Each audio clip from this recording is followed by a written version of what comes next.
अस्सलाम वालेकुम। सबसे पहले तो आपको मेरा बहुत सलाम। ये बड़ा ही कर्ब वाला और बड़ा ही दुःख वाला टाइम है। पहले केपीके में और अभी पंजाब में। अल्लाह पाक पूरे पाकिस्तान की, पंजाब, केपीके, बलूचिस्तान, सिंध, गिलगित-बल्तिस्तान और कश्मीर की खैर करे, रहमतें बरसाए खुदा की ज़ात और इस मुश्किल वक़्त से मेरे मुल्क को, सोने मुल्क को निकाले। गुज़ारिश आपसे जो हमेशा की जाती है, चैनल को ज़रूर सब्सक्राइब करें, बेल आइकन को प्रेस करें और व्हाट्सएप ग्रुपों में लिंक शेयर करें। अपने इलाके के बारे में सैलाब की जो भी पोज़ीशन है, वो ज़रूर बताएँ। इस वक़्त पंजाब में दरियाओं से गुज़रने वाले सैलाबी रेलों की ताज़ा तरीन जो अदाद-ओ-शुमार है, वो director regional met office Lahore Aleemul Hasan Ramay के मुताबिक दरियाए चनाब में हैड खानकी से 10,41,443 क्यूसिक जबकि कादराबाद से 10,73,951 क्यूसिक का रेला गुजर रहा है, जो एक बड़ा रेला है और शदीद किस्म का रेला है। कादराबाद पर इंतहाई ऊंचे दर्जे का सैलाब है, जबकि दरियाए चनाब में हैड मराला के मकाम पर 3,12,918 क्यूसेक का रेला गुजर है। दरियाए रावी में जस्टर के मुकाम पर 1,99,380 क्यूसेक का रेला गुजर है, जबकि शाहदरा के मुकाम पर 91,400 क्यूसेक का रेला गुजर रहा है। मैं आगे जाके पहले ज़रा आपको ये तफसील बता लूँ और फिर इसको बताते हैं कि किस जगह पे क्या-क्या मसाइल हैं। आज रात शादरा से डेढ़ से 2 लाख क्यूसेक जो अभी 91,000 गुज़र रहा है, ये रात तक डेढ़ से 2 लाख क्यूसेक रेला गुज़रेगा और दरिया रावी पर बल्लोकी से 80,000 क्यूसेक रेला गुज़र रहा है और ये दरमियाने दर्जे का सैलाब है। लेकिन असल डर जो है, ये जो 2 लाख डेढ़ से 2 लाख के दरमियान में है। अब देखना ये है कि रास्ते में ये कितना डैमेज करता है। सैलाब के बायस बस्तियाँ जो हैं वो डूब गई हैं। वज़ीराबाद के कली मोहल्ले और बाज़ार ज़ेर-ए-आब हैं। पानी दुकानों और मकानात में दाखिल हो गया है। पानी गुरुद्वारा करतारपुर में भी दाखिल हो गया है और गुरुद्वारा कॉरिडोर भी ज़ेर-ए-आब आ गया। 1600 मुलाज़मीन को रेस्क्यू कर लिया गया। ये एक बहुत तकलीफ़दा मंज़र थे। अगर आप लोगों के सामने आँखों के सामने करतारपुर गुज़रा हो तो आँखों में आँसू आ जाते हैं। इतना अब देखें ये पानी भी कहाँ से आ रहा है ज़रा ये भी ज़हन में रखिएगा, हैं? हिंदुस्तान की तरफ से ये पानी जो है वो आ रहा है लेकिन बड़ा तकलीफ़ वाला मनाज़र थे। लेकिन 1600 मुलाज़मीन जो वहाँ पर काम करते थे उनको रेस्क्यू कर लिया गया। कादराबाद पर पानी का दबाव कम करने के लिए मंडी बहाउद्दीन और अलीपुर चट्टा के मुकाम पर 2 जो हैं वो शगाफ़ डाले गए हैं। वो बाकायदा बारूद डालकर जो सड़क को तोड़ा जाता है और वो बंध को जो तोड़ा जाता है वो तोड़ा गया है। लाहौर, कसूर, सियालकोट, फैसलाबाद, नारोवल, ओकाड़ा में फ़ौज तलब कर ली गई है। वज़ीर-ए-आज़म ने गुजरात, सियालकोट और लाहौर में मुमकिना अर्बन फ्लडिंग से निपटने के लिए फ़ौरी इक़दामात की हदायत दी है। फ्लड फ़ोरकास्टिंग डिवीज़न के मुताबिक दरिया रावी में जस्टर के मुकाम पर 70 साल और शाहदरा के मुकाम पर 37 साल बाद पानी आया है। ये जो 37 साल है ना, ये कोई 87, 86, 87, 88 बनता है। उस वक़्त हम लोग 7वीं 8वीं में पढ़ते थे और जब मैं लाहौर आया था पढ़ने के लिए मैं आपको बता चुका हूँ, तो उससे कुछ 6 महीने पहले ये ऑलरेडी हैपन हो चुकी थी। मुझे वो याद है। मैं जब आया भी था तो अक्सर लोग बताते थे कि घर के पहले फ्लोर को पूरा पानी में डूब चुका था। ख़ास तौर पे शाहदरा की बात बता रहा हूँ और उससे ऊपर जो है वो हम लोग दूसरी छतों पे रहते थे या फिर दूसरे फ्लोर जिनके घरों पे थे, वहाँ पर रहते थे। इतना पानी आया था और उसके बाद ये पहली दफ़ा पानी आया है। दरियाए चनाब में सैलाब से पलखूना बफर गया है पलखू नाला बखर बिफर गया है और गंजाए से ज़्यादा पानी से नाला ओवरफ्लो हो गया है। सैलाबी रेला वज़ीराबाद शहर में दाखिल हुए कई देहात और नशेबी इलाके ज़ेर-ए-आब आ गए हैं। गुजरांवाला में 4 से 5 एकड़ ज़मीन ज़ेर ज़मीन जो है अब आ गई है और देहात से लोगों ने अपनी मदद के तहत नकल मकानी की है। अब ज़ाहिर है ये नकल मकानी और चीज़ें होंगी। अच्छा हाँ, वफ़ाकी वज़ीर इत्तलात जो अता तारड़ ने कहा है कि वज़ीर अहमद शहबाज शरीफ ने चारों वज़राए आला से की हमायत से नए डैम बनाने की हिकमत अमली बना ली है और ये बहुत ज़रूरी है। देखें, पूरी दुनिया जो इस वक़्त जा रही है ना, उसका जो फ़ोकस है वो दिनों में ये जो इंतज़ामात आप अपने नाले साफ़ करें, आप अपनी नहरें साफ़ करें, उनकी गहराई को देखें और उसके बाद ज़ेरे ज़मीन जो पानी को दोबारा ड्रेन करने के लिए जो है वो प्रोग्राम बनाएँ, वो बहुत ज़रूरी है।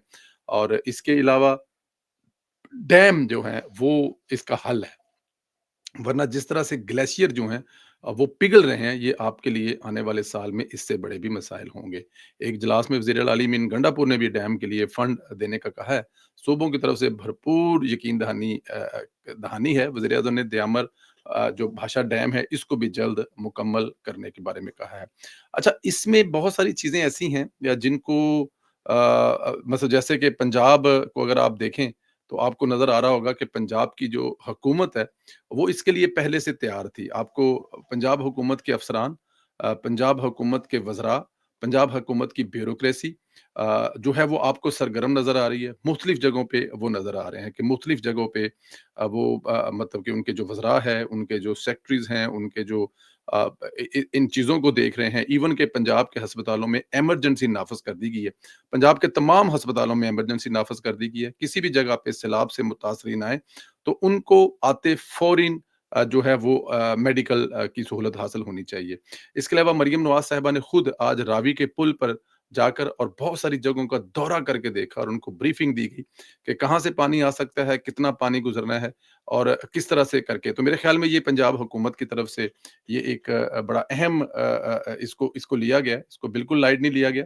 मुझे याद है अगर आपको याद हो जब हमारे सूबे हमसाए सूबे में पानी आया था तो उस वक़्त वहाँ पर जो पोज़ीशन थी मैं उस पे बात नहीं करना चाहता, लेकिन पंजाब हुकूमत जाग रही है। एक और चीज़ का ज़िक्र ना किया जाए ये तो बहुत बड़ी ज़्यादती होगी।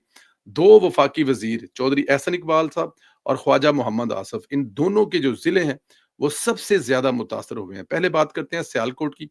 सियालकोट में पानी जो है वो शायद ही सियालकोट का कोई गली या मोहल्ला बचा हो जहाँ पर पानी ना गया हो। सियालकोट रीढ़ की हड्डी है पंजाब की, ख़ास तौर पर पंजाब की जो इकोनॉमी है उसमें और ऑफ़ कोर्स पाकिस्तान दुनिया भर में यहाँ से आपके स्पोर्ट का सामान और आपकी सर्जरी का सामान जो है वो यहाँ से जाता है। उसकी जो फैक्ट्रियाँ हैं, वो बहुत ज़्यादा डिस्टर्ब हुई हैं और वो सामान बनाने वाली फैक्ट्रियों में अब ज़ाहिर है कीमती मशीनरी लगी हुई है। बड़ी-बड़ी दुनिया की ऐसे-ऐसे कपड़े हैं, जैसे ये मैंने पहना हुआ है, जैसे हुगो बॉस है, जैसे टोमी है और इसके अलावा स्पोर्ट्स मतलब नेम इट।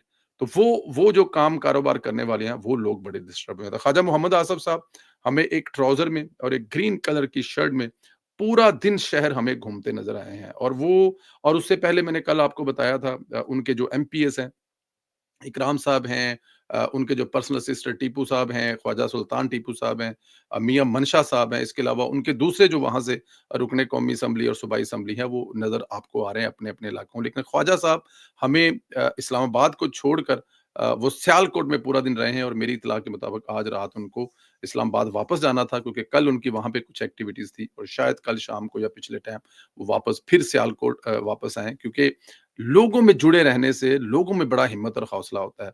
जिस तरह हमने एक बाज़ार में देखा कि ख्वाजा साहब से जो एक खातून बात कर रही थी कि उसके क्या-क्या मसाइल है, तो उससे ख्वाजा साहब कह रहे थे कि बेटा आप फ़िक्र ना करें, हम आपके साथ हैं। इंशाअल्लाह ताला आपके एक-एक नुकसान की भराई करेंगे। तो ये जो हौसले और हिम्मत मिलते हैं ना, इन अवामी नुमाइंदों से, ये बड़ा अहम मरहम होता है उन ज़ख्मों पर जो इस वक़्त लोगों पर चल रहा था। दूसरा, चौधरी एहसन इकबाल साहब अपने साहबज़ादे के साथ, अब साहबज़ादा जो हैं उनके वो ज़फरवाल तहसील में आपको कल रात से परसों दे वो नज़र आ रहे हैं। कल रात भी वो एक कैंप में सोए हैं और मेरी इत्तला के मुताबिक अहमद आज रात भी एक कैंप में सो रहे हैं, कैंप में रात गुज़ार रहे हैं। वो अपने घर वापस नहीं आ रहे, अपने लोगों के साथ भाग-दौड़ कर रहे हैं। सरकारी अफ़सरान और ब्यूरोक्रेसी को उन्होंने दौड़ें लगवाई हुई हैं और इसी तरह से सुबह से लेके रात गैर तक अभी मैं एक वीडियो देख रहा था जिसमें चौधरी एहसन इकबाल साहब टार्च पकड़ कर घुटनों-घुटनों पानी के अंदर से गुज़र कर एक जगह क्रॉस कर रहे थे। आप इससे अंदाज़ा लगा लें कि अवामी नुमाइंदे जो होते हैं, उनका अवाम में देखें जब आप वोट लेने के लिए जाते हैं तो वो आपको वेलकम करते हैं, लेकिन जब ऐसे मुश्किल वक़्त में आप अपने-अपने इलाकों में जाते हैं, लोगों का हौसला और हिम्मत बढ़ाते हैं, तो ये मेरे ख़्याल में एक बहुत बड़ी ये खुदा अच्छा ये भी खुदा की तरफ से एक ब्लेसिंग है कि आपके दिल में, दिमाग में अल्लाह पाक ने वो उस वक़्त ऐसी एक चीज़ डाली है ऐसी अक्ल और सोच डाली कि आप अपने लोगों में जाएँ और फिर ये दोनों वज़रा शहबाज साहब की हुकूमत के बड़े अहम वज़ीर हैं, लेकिन क्योंकि ये दोनों की पहचान है। नारोवाल की पहचान चौधरी एहसन इकबाल साहब हैं और सियालकोट की पहचान ख्वाजा मोहम्मद आसिफ साहब हैं। तो इन दोनों ने जिस तरह इस मुश्किल वक़्त में अपने लोगों के साथ खड़े होकर दिखाया है, मेरे ख़्याल में इन्होंने मिसाल पैदा कर दी है। और ये जो मिसाल पैदा की है, मेरे ख़्याल में ये बहुत सारे दूसरे लोगों के लिए भी یہ ایک بہت بڑی دیکھیں یہ مشکل وقت کہیں بھی آ سکتا ہے۔ آپ لاہور میں چلے جائیں، لاہور والے بھی آپ کو سارے کہ میں ابھی کھوکھر برادران کو دیکھ رہا تھا کہ وہ ہمیں نظر آ رہے تھے کیونکہ لاہور میں بھی معاملات کافی خراب ہیں۔ تو خراج تحسین پیش کرتے ہیں ان دونوں وفاقی وزراء کو کہ انہوں نے مشکل وقت میں بجائے اپنے گھر بیٹھنے یا اسلام آباد سے بیٹھ کر اپنے ٹیلی فون استعمال کرنے کے یہ گھٹنوں پانی میں آئے ہیں اور انہوں نے ثابت کیا ہے کہ یہی وہ عوامی نمائندے ہوتے ہیں جو مشکل وقت میں اپنے لوگوں کے ساتھ کھڑے ہوتے ہیں۔ سیاسی خبر ہے جی ایک جو خان صاحب ہیں ان کے بارے میں جو رانا ثناء اللہ صاحب ہیں انہوں نے کہا ہے کہ خان صاحب جس قسم کی حرکتیں کر رہے ہیں، خان صاحب اپنی جیل جو 14 سال ہے اس میں ایک دن بھی کم کرنے کے بارے میں بالکل بھی خیال نہیں کر رہے، اور خواجہ صاحب کی یہ بات دیکھیں کل جو خان صاحب کی جو ٹویٹ تھی نا، میں نے کل رات کو اس پہ مطلب کہ پورے ٹویٹ کا آپ کے سامنے پوسٹ مارٹم کیا تھا کہ خان صاحب نے بڑی جو ہے نا وہ اپنے ساتھ بھی زیادتی کر رہے ہیں، اپنے خاندان کے ساتھ بھی زیادتی کر رہے ہیں، اپنے ملک کے ساتھ بھی زیادتی کر رہے ہیں، اپنی پارٹی کے ساتھ بھی زیادتی کر رہے ہیں اور اپنے ساتھیوں کے ساتھ بھی زیادتی کر رہے ہیں۔ دیکھیں جیلیں جو ہیں وہ تقریباً دنیا کے ہر ملک میں آپ چلے جائیں آپ کو مطلب کہ جیلیں جو ہیں نا وہ لیڈران کو کاٹنی پڑتی ہیں، ٹھیک ہے؟ مطلب یہ ایک ہمارے ملک میں ذرا کچھ زیادہ ہی رواج ہے کہ جو یا آپ اقتدار میں یا ہیں یا پھر آپ جیل میں ہیں، ٹھیک ہے نا جی؟ تو آپ پچھلے دور میں اقتدار میں تھے، ابھی آپ جیل میں ہیں اور اللہ نہ کرے کہ آپ دوبارہ کبھی پھر اقتدار میں آئیں، کیونکہ اس دفعہ اگر آپ اقتدار میں آئے تو پھر آپ پتہ نہیں پاکستان کا کیا حال کر دیں گے یا پاکستان کے ساتھ کیا سلوک کریں گے۔ بٹ اینی ہاؤ ابھی میں آپ کو میں نے یاد ہے وہ جو فیلڈ مارشل کا خطاب ہے وہ سننے کے بعد میں نے کہا تھا کہ بندے دو ہیں اور قبر ایک ہے، تو عمران خان صاحب اس بات کو سچ ثابت کر رہے ہیں۔ حالانکہ حافظ اعظم منیر صاحب جو ہیں مجھے لگتا ہے کہ کسی جگہ پہ عمران خان صاحب کو 6 مہینے سال اچھے بچے بن کے دکھائیں تو ان دل کے رحم میں آ سکتے ہیں۔ جو اسلام جس کے اندر بھرا ہوتا ہے نا، جو دین ایمان بھرا ہوتا ہے، اب وہ ان چیزوں کو سمجھتا ہے کہ معاف کر دینے والے جو ہوتے ہیں نا وہ ریاست معاف کر سکتی ہے، لیکن خان صاحب جو ہیں وہ ہر گزرتے دن کے ساتھ اپنے لیے، اپنی فیملی کے لیے، خاندان کے لیے جو ہے نا وہ اپنی جیل لمبی کرتے جا رہے ہیں۔ تو رانا ثناء اللہ صاحب کا یہ کہنا کہ عمران خان صاحب جو ہے وہ جیل ذرا لمبی کر رہے ہیں اور میرے خیال میں غلط نہیں کہہ رہے، وہ ٹھیک کہہ رہے ہیں، کیونکہ خان صاحب جس قسم کا رویہ اختیار کر رہے ہیں، جس قسم کی زبان استعمال کر رہے ہیں وہ، اور علیمہ خان صاحبہ جو ہے ماشاءاللہ ان کا کوئی اپنا مقصد ہے جس مقصد کو پورا کرنے کے لیے وہ خان صاحب کو جیل لمبی کروا رہی ہیں، اور وہ شاید چاہتی بھی نہیں ہے کسی جگہ پہ کہ عمران خان صاحب آ جائیں۔ اب آپ یہ بتائیں کہ 9 مئی اگر وہ ادارے نے کروایا تو پھر اللہ حافظ ہے، ٹھیک ہے نا جی؟ پھر آپ کے لوگ پکڑ پکڑ کے لے جا کر وہاں پہ کھڑے کر دیے تھے گن پوائنٹ پہ، آپ یہاں پہ کھڑے ہیں، ہم نے تصویریں بنانی ہیں کہ آپ 9 مئی کروا رہے ہیں۔ پھر آپ کی بیوی جو ہے وہ جیل میں ہے، اور اگر فیصل واڈا صاحب آپ کی طلاق کروا رہے ہیں تو اس میں کسی کا کیا قصور ہو سکتا ہے؟ فیصل واڈا صاحب تو آپ کے لاڈلے انسان تھے، وہ آپ کے لاڈلے تھے، اگر وہ آپ کی کروا رہے ہیں اس وقت کے جی مطلب کہ طلاق ہو جانی چاہیے یا طلاق لے لینی چاہیے، تو اس میں کسی کا کیا قصور ہے؟ بٹ اینی ہاؤ یہ بہت ساری چیزیں ہیں جو میرے خیال میں عمران خان صاحب جو ہیں وہ ہر گزرتے دن کے ساتھ اپنی جیل لمبی کر رہے ہیں۔ اپنی زبان پہ تھوڑا سا قابو پائیں، اپنی جماعت کو جمہوری بنائیں، اپنی جماعت میں جو ان کی کور کمیٹی ہے اس کو فیصلے کرنے دیں، تو میرے خیال میں وہ ان کو مشکل سے نکال سکتے ہیں۔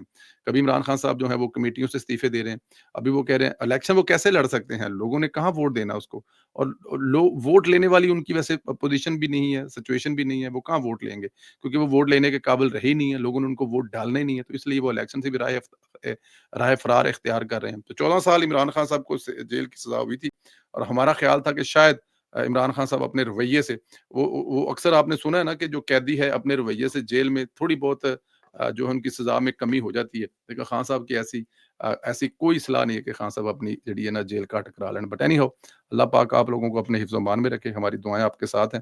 اپنے علاقے کی صورتحال ضرور بتائیں کہ آپ کے علاقے میں اس وقت کیا صورتحال ہے، یہ جاننا اس لیے بہت ضروری ہے کہ آپ کو خدا کی ذات محفوظ رکھے، بٹ ہماری دعائیں آپ کے ساتھ ہیں، سلامت رہیں، خوش رہیں، رائے کا اظہار ضرور کریں، خاص طور پہ اپنے علاقے کے بارے میں بتا کر۔ بہت شکریہ جی، انشاءاللہ اگلے ویڈیو میں پھر ملاقات ہوگی۔ خدا حافظ۔